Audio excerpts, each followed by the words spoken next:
Hi everyone, welcome to my channel where we read through the Bible in a year from front to back instead of chronologically. We are reading from the New Revised Standard Version, and we are in the middle of Job, and we're in the middle of one of Job's discourses, wondering why and how and what and all the things, and wanting an audience with God. And his friends are like, but why?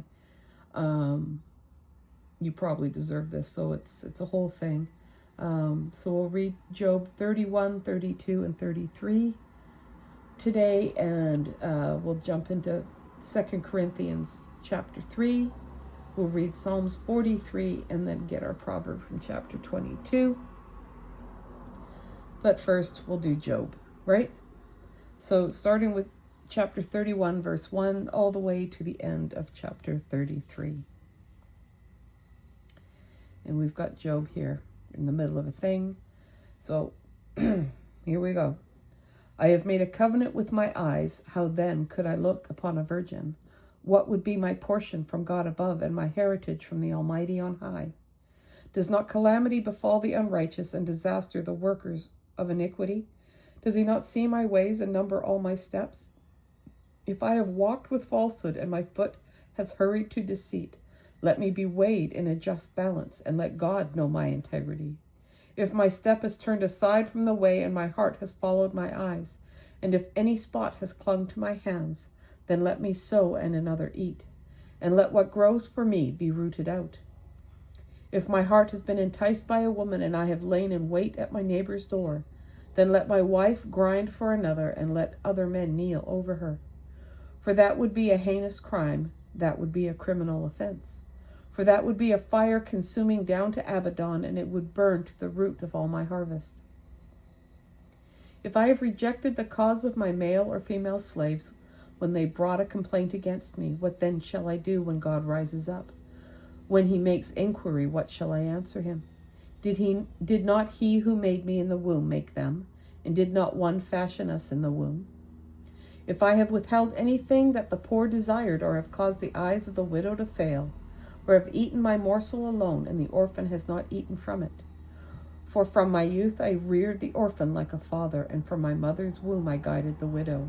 If I have seen anyone perish for lack of clothing, or a poor person without covering, whose loins have not blessed me, and who has not warmed with the fleece of my sheep, if I have raised my hand against the orphan, because I saw I had supporters at the gate, then let my shoulder blade fall from my shoulder, and let my arm be broken from its socket. For I was in terror of calamity from God, and I could not have faced his majesty. If I have made gold my trust, or called fine gold my confidence, if I have rejoiced because my wealth was great, or because my hand had gotten much, if I have looked at the sun when it shone, or the moon moving in splendor, and my heart has been secretly enticed, and my mouth has kissed my hand, this also would be an iniquity to be punished by the judges, for I should have been false to God above. If I have rejoiced at the ruin of those who hated me, or exulted when evil overtook them, I have not let my mouth sin by asking for their lives with a curse. If those of my tent ever said, "Oh, that we might be sated with his flesh," the stranger has not lodged in the street. I have opened my doors to the traveler.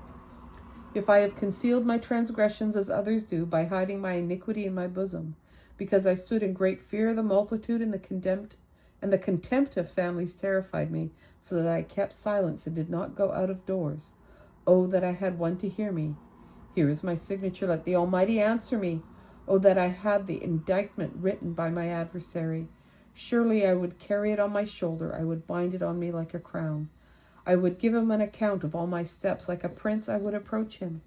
If my land has cried out against me, and its furrows have wept together, if I have eaten its yield without payment, and caused the death of its owners, let thorns grow instead of wheat, and foul weeds instead of barley. The words of Job are ended. So these three men ceased to answer Job, because he was righteous in his own eyes.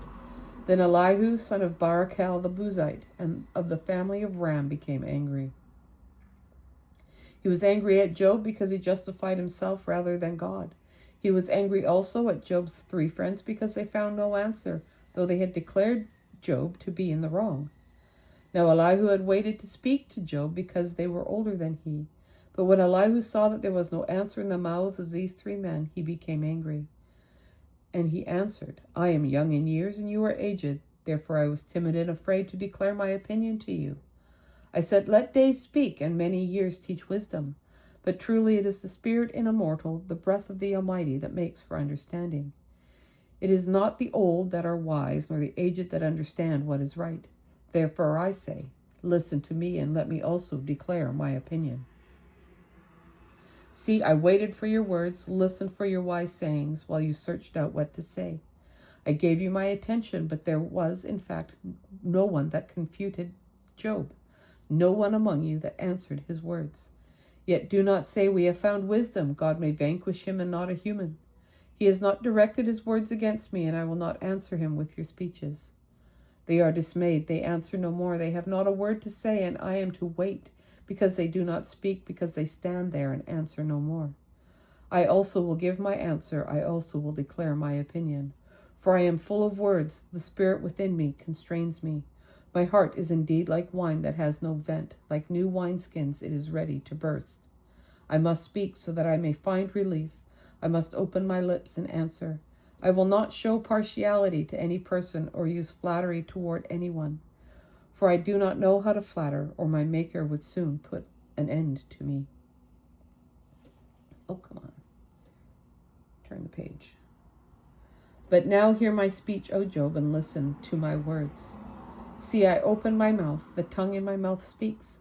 My words declare the uprightness of my heart, and what my lips know they speak sincerely. The Spirit of God has made me, and the breath of the Almighty gives me life. Answer me if you can. Set your words in order before me, and take your stand. See, before God I am as you are. I too was formed from a piece of clay. No fear of me need terrify you. My pressure will not be heavy on you. Surely you have spoken in my hearing, and I have heard the sound of your words. You say, I am clean without transgression. I am pure, and there is no iniquity in me. Look, he finds occasions against me. He counts me as his enemy. He puts my feet in the stocks and watches all my paths. But in this you are not right. I will answer you. God is greater than any mortal. Why do you contend against him, saying he will answer none of my words? For God speaks in one way and in two, though people do not perceive it.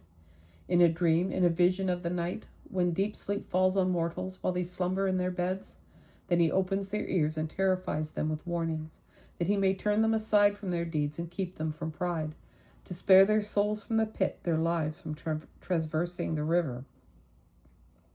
They are also chastened with pain upon their beds, and with continual strife in their bones, so that their lives loathe bread and their appetites dainty food. Their flesh is so wasted away that it cannot be seen, and their bones, once invisible, now stick out. Their souls draw near the pit, and their lives to those who bring death. Then, if there should be for one of them an angel, a mediator, one of 1,000, one who declares a person upright, and he is gracious to that person and says, deliver him from going down to the pit, I have found a ransom. Let his flesh become fresh with youth. Let him return to the days of his youthful vigor. Then he prays to God and is accepted by him. He comes into his presence with joy, and God repays him for his righteousness. That person sings to others and says, I sinned and perverted what was right, and it was not paid back to me. He has redeemed my soul from going down to the pit, and my life shall see the light. God indeed does all these things twice, 3 times with mortals, to bring back their souls from the pit so that they may see the light of life. Pay heed, Job, listen to me, be silent, and I will speak. If you have anything to say, answer me. Speak, for I desire to justify you. If not, listen to me. Be silent, and I will teach you wisdom. Okay, smarty pants. All right, Psalms 43. Nope, not Psalms. 2 Corinthians. Huh? I'll get there. 2 Corinthians chapter 3. Are we beginning to commend ourselves again? Surely we do not need, as some do, letters of recommendation to you or from you, do we? You yourselves are our letter, written on our hearts to be known and read by all. And you show that you are a letter of Christ, prepared by us, written not with ink, but with the Spirit of the living God, not on tablets of stone, but on tablets of human hearts. Such is the confidence that we have through Christ toward God. Not that we are competent of ourselves to claim anything as coming from us. Our competence is from God, who has made us competent to be ministers of a new covenant, not of letter, but of spirit. For the letter kills, but the spirit gives life. Now if the ministry of death, chiseled in letters on stone tablets, came in glory so that the people of Israel could not gaze at Moses' face because of the glory of his face, a glory now set aside, how much more will the ministry of the Spirit come in glory? For if there was glory in the ministry of condemnation, much more does the ministry of justification abound in glory. Indeed, what once had glory has lost its glory because of the greater glory. For if what was set aside came through glory, much more has the permanent come in glory. Since then we have such a hope, we act with great boldness, not like Moses, who put a veil over his face to keep the people of Israel from gazing at the end of the glory that was being set aside. But their minds were hardened, indeed, to this very day. When they hear the reading of the old covenant, that same veil is still there, since only in Christ is it set aside. Indeed, to this very day, whenever Moses is read, a veil lies over their minds. But when one turns to the Lord, the veil is removed. Now the Lord is the Spirit, and where the Spirit of the Lord is, there is freedom. All of us, with unveiled faces, seeing the glory of the Lord as though reflected in a mirror, are being transformed into the same image from one degree of glory to another. For this comes from the Lord, the Spirit. Now Psalms. Chapter 43. Vindicate me, O God, and defend my cause against an ungodly people. From those who are deceitful and unjust, deliver me. For you are the God in whom I take refuge. Why have you cast me off? Why must I walk about mournfully because of the oppression of the enemy? O send out your light and your truth. Let them lead me. Let them bring me to your holy hill and to your dwelling. Then I will go to the altar of God, to God my exceeding joy, and I will praise you with the harp, O God, my God. Why are you cast down, O my soul, and why are you disquieted within me? Hope in God, for I shall again praise him, my help and my God.